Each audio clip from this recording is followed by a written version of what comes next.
कुंभ मेला भारत का एक प्रमुख धार्मिक और सांस्कृतिक आयोजन है जो हर 12 साल में चार अलग-अलग स्थानों हरिद्वार, प्रयागराज, उज्जैन और नासिक में बारी-बारी से आयोजित होता है। कुंभ मेले का आयोजन धार्मिक मान्यताओं, ज्योतिषीय गणनाओं और आध्यात्मिक परंपराओं के आधार पर किया जाता है।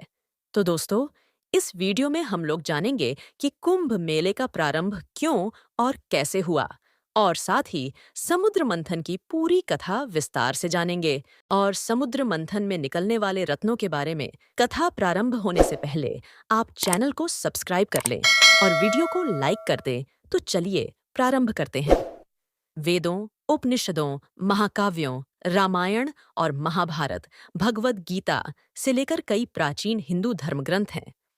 समुद्र मंथन की कहानी दो पुराणों, भगवद पुराण और विष्णु पुराण, साथ ही महाभारत में दिखाई देती है।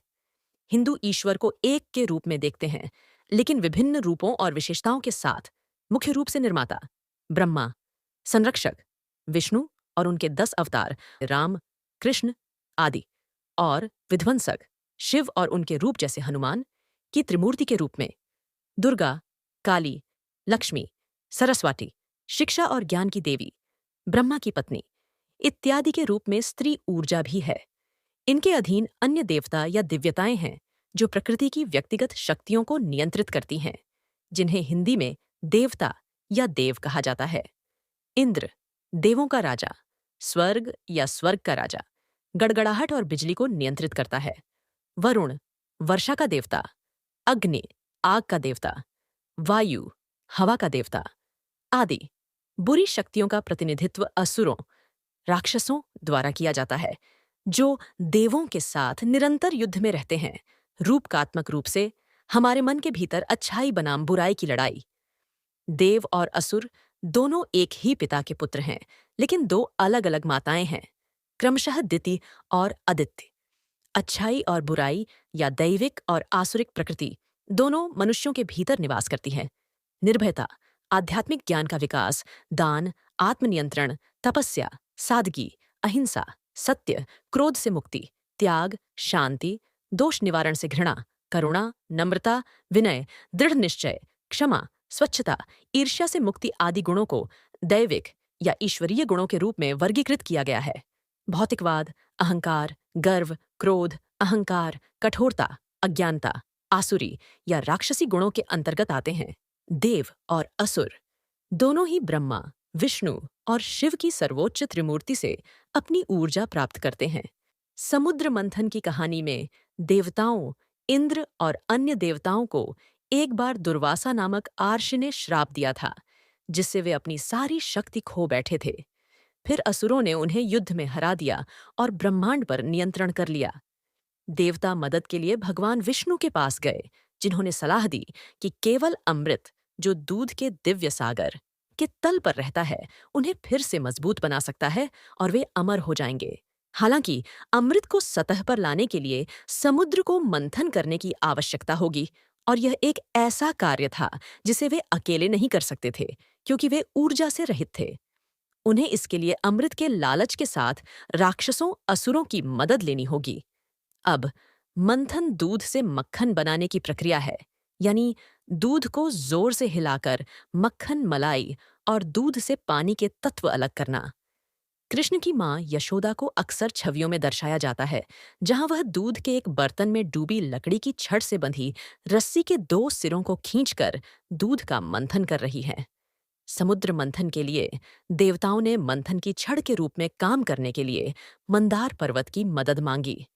सांपों के राजा वासुकी भगवान शिव के गले में सांप को मंथन के लिए रस्सी के रूप में काम करने और मंदार पर्वत के चारों ओर बांधने के लिए कहा गया था। देवताओं को विशालकाय नाग के एक छोर को खींचना था और असुरों को दूसरा। तब भगवान विष्णु ने एक विशाल कछुए, कूर्म अवतार का रूप लिया और एक द्वीप की तरह पर्वत को अपनी पीठ पर सहारा दिया। वासुकी सांप के मुंह से निकलने वाले धुएं और धुएं के कारण असुर पीले पड़ गए, क्योंकि वे सिर के करीब थे। फिर समुद्र से एक भयानक जहर निकला।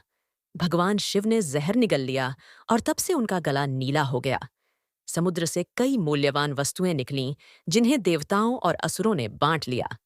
कामधेनु, इच्छा पूर्ति करने वाली गाय को विष्णु ने ले लिया और ऋषियों को दे दिया। उच्चैश्रवा, 7 सिर वाला घोड़ा, राक्षसों असुरों को दिया गया था।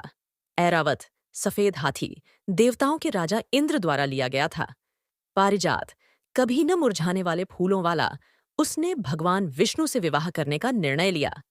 चंद्र भी उत्पन्न हुआ, चंद्रमा, जो भगवान शिव के केशों को सुशोभित करता है। अंत में दिव्य चिकित्सक धन्वंतरि प्रकट हुए। उनके हाथ में अमृत का कलश था। देवता और असुर दोनों ही इसे पाने के लिए लड़ने लगे। गरुड़, विष्णु का चील, कलश लेकर उड़ गया। अमृत की कुछ बूंदें प्रयाग, इलाहाबाद और 3 अन्य स्थानों हरिद्वार, उज्जैन और नासिक में गिरी, जहां हर 12 साल में कुंभ मेला मनाया जाता है। असुरों में से एक ने कलश पकड़ लिया। तब देवताओं ने विष्णु से अपील की। उन्होंने एक सुंदर स्त्री, मोहिनी का रूप धारण किया और असुरों का ध्यान भटकाया। उन सभी में अमृत वितरित करने के लिए स्वेच्छा से वह प्रत्येक देवता को कुछ अमृत देती है। विष्णु ने तुरंत राक्षस का सिर काट दिया, लेकिन यह 2 भागों में अमर हो गया था। राहु, सिर और केतु, धड़। राहु नियमित अंतराल पर सूर्य और चंद्रमा को निगलता है, जिससे ग्रहण लगते हैं। जब तक बाकी असुरों को एहसास हुआ कि क्या हो रहा है और यह कि सुंदर मोहिनी वास्तव में भगवान विष्णु थे, तब तक अमृत देवताओं में वितरित किया जा चुका था। पुनर्जीवित देवता युद्ध में असुरों को पराजित करने में सक्षम हुए तथा अपना गौरव पुनः प्राप्त किया। निकले थे ये 14 रत्न। विष समुद्र मंथन के दौरान सर्वप्रथम कालकूट विष निकला था, जिसके ताप से समस्त सृष्टि में हाहाकार मच गया। तब इसे भगवान शिव ने ग्रहण कर लिया। इस विष के कारण महादेव का कंठ नीला पड़ गया, जिस कारण उन्हें नीलकंठ नाम मिला। कामधेनु, समुद्र मंथन के दौरान दूसरे नंबर पर एक दिव्य गाय उत्पन्न हुई, जिसे कामधेनु के नाम से जाना जाता है। यह गाय अग्निहोत्र, यज्ञ की सामग्री उत्पन्न करने वाली थी, इसलिए ब्रह्मर्षियों ने इसे ग्रहण किया। उच्चैश्रवा, समुद्र मंथन के दौरान उत्पन्न हुए इस सफेद रंग के अश्व को घोड़ों का राजा कहा जाता है। इसे असुरों के राजा बलि ने अपने पास रख लिया। ऐरावत, यह एक सफेद रंग हाथी था जिसके 4 दांत थे। इस हाथी की चमक कैलाश पर्वत से भी अधिक थी। इसे देवराज इंद्र ने अपना वाहन बनाया। कौस्तुभ मणि, समुद्र मंथन में 5वें क्रम पर कौस्तुभ मणि उत्पन्न हुई, जिसे भगवान विष्णु ने अपने हृदय पर धारण कर लिया। कल्प वृक्ष, इस वृक्ष को कल्पद्रुम एवं कल्पतरु भी कहा जाता है। इच्छा पूर्ति वाला एक दिव्य वृक्ष है। इसे देवताओं ने स्वर्ग में स्थापित कर दिया। रंभा, समुद्र मंथन के दौरान रंभा नाम की एक अप्सरा उत्पन्न हुई, जो ब्रह्मांड में सबसे सुंदर नारी मानी गई। उसकी चाल मन को लुभाने वाली थी। ये भी देवताओं के पास चली गई। 8 देवी, लक्ष्मी धन की देवी लक्ष्मी भी क्षीर सागर से प्रकट हुईं। असुर, देवता, ऋषि आदि सभी चाहते थे कि लक्ष्मी उन्हें मिल जाए, लेकिन माता लक्ष्मी ने भगवान विष्णु का वरण किया। 9वीं मदिरा अर्थात वारुणी की उत्पत्ति समुद्र मंथन से ही हुई थी। भगवान की अनुमति से दैत्यों ने इसे ग्रहण किया। 10वीं चंद्रमा, पौराणिक मान्यताओं के अनुसार चंद्रमा की उत्पत्ति भी समुद्र मंथन से ही हुई है। चंद्रमा को भगवान शिव ने अपने मस्तक पर धारण कर लिया। 11 पारिजात पुष्प, समुद्र मंथन से पारिजात वृक्ष निकला। इस वृक्ष की खासियत यह थी कि इसे छूने से थकान मिट जाती थी। यह भी देवताओं के हिस्से में गया। 12 पांचजन्य शंख, समुद्र मंथन के दौरान उत्पन्न हुआ पांचजन्य शंख विजय का प्रतीक माना जाता है। ये शंख श्री विष्णु को मिला। 13 धन्वंतरि, समुद्र मंथन से सबसे अंत में भगवान धन्वंतरि अपने हाथों में अमृत कलश लेकर निकले। इन्हें भगवान विष्णु के अंशावतार और आयुर्वेद का जनक माना गया है। 14 अमृत, समुद्र मंथन से प्राप्त हुआ अंतिम रत्न अमृत था। इसके निकलते ही देवदानवों में इसे ग्रहण करने के लिए झगड़ा होने लगा।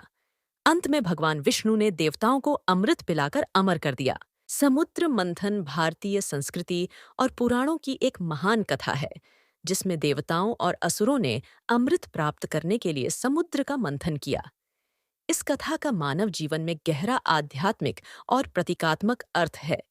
इसे यदि सही ढंग से समझा जाए तो यह मनुष्य के जीवन को ऊंचा उठा सकता है। 1 संघर्ष और सहयोग, समुद्र मंथन में देवता, सकारात्मक शक्तियां, और असुर, नकारात्मक शक्तियां, मिलकर मंथन करते हैं।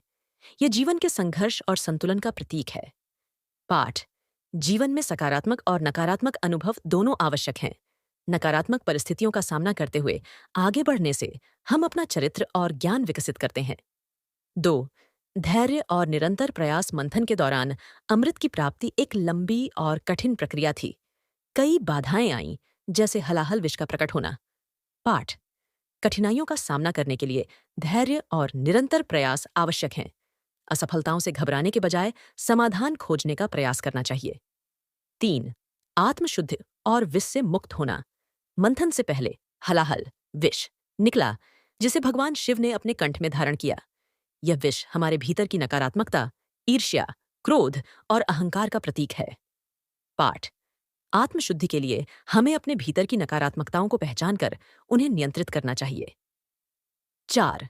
सतत विकास की प्रक्रिया। मंथन के दौरान केवल अमृत ही नहीं, बल्कि रत्न, कामधेनु और अन्य मूल्यवान वस्तुएं भी निकलीं। पाठ: जीवन की यात्रा में कई छोटे छोटे लाभ और सीखें भी मिलती हैं। इन्हें पहचानकर उनका सही उपयोग करना चाहिए। 5. सत्य और उद्देश्य की प्राप्ति। अंततः अमृत प्राप्त हुआ, जो सत्य और परम उद्देश्य का प्रतीक है। पाठ: जीवन का सर्वोच्च उद्देश्य आत्मज्ञान, शांति और संतोष प्राप्त करना है। इसे पाने के लिए प्रयासरत रहना चाहिए। 6. समर्पण और विनम्रता। देवता और असुरों ने मंथन के लिए मंदराचल पर्वत और वासुकी नाग का सहारा लिया। यह बताता है कि बड़े उद्देश्यों की प्राप्ति में बाहरी सहयोग और समर्पण आवश्यक हैं। पाठ: अपने जीवन में दूसरों की मदद और प्रकृति के साथ सामंजस्य बनाए रखें। निष्कर्ष: समुद्र मंथन की कथा सिखाती है कि जीवन में सफलता और आत्मज्ञान पाने के लिए संघर्ष, धैर्य और आत्मशुद्धि आवश्यक हैं। यह एक प्रेरणा है कि विपरीत परिस्थितियों का सामना करते हुए हम अपनी आंतरिक शक्तियों और उच्च उद्देश्य की ओर बढ़ सकते हैं।